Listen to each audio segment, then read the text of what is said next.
Barka da zuwa ga darasinmu na yau. Yau za mu yi magana ne akan addition and subtraction of like fraction.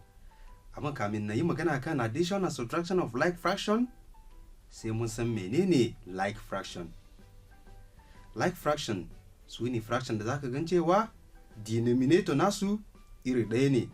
Misali, na da 1/2, 3/2, 4/2, duk denominator nasu iri ɗaya ne, su ake kira like fractions.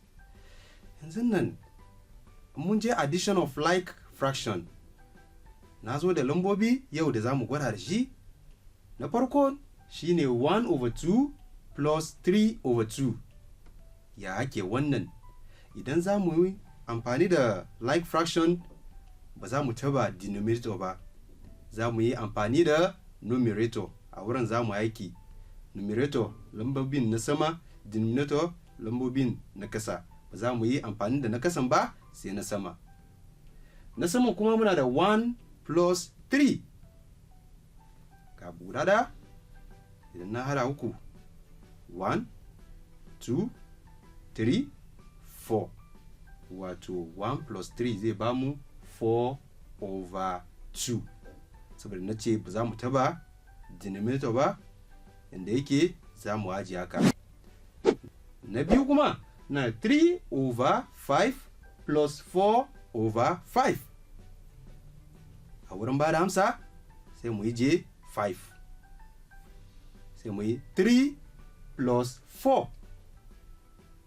3 plus 4 ya zama nawa? 1 2 3 4 5 6 7, wato muna da 7/5. Na uku kuma na da 9/7 plus 1/7. A wurin ba da amsa kuma sai mu yi je wannan lambar na denominator wurin, muna da 7 a wurin. 9 plus 1 na da 9, na da 1 ya zama 10. Mun samu 10/7. Yanzu nan bari mu je subtraction of like fraction. Wannan iri ɗaya ne, amma babbancin shi shine subtraction. Idan na ce subtraction, za mu cire ne daga cikin lambar na farko, shine subtraction. Mun yi rage kenan. Misali na farko na da 9/7 minus 1/7. Kamar yadda muka saba, ba za mu yi amfani da denominator ba, za mu yi ajiye ta aka, sai mu ajiye 7. Na sama muna da 9 minus 1. 9 minus 1 zai ba mu nawa? Ga 9 aka. Muka cire ɗaya, zai rage nawa? Bari mu kirga.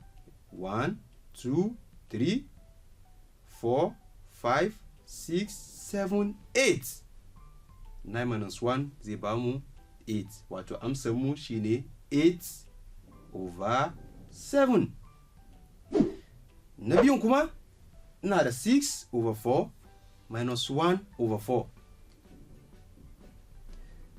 Kamar da muka saba, za mu ce 6 minus 1. 6 minus 1 zai ba mu nawa? Ga bushira muka cire daya, zai rage 5, wato amsan shine 5/4. Kafin na wuce, bari na bada misalin na karshe. Na da 13/3 minus 5/3. Menene zai bamu? Yanda muka saba, za mu ajiye denominator wannan na sama, muka ce 13 minus 5.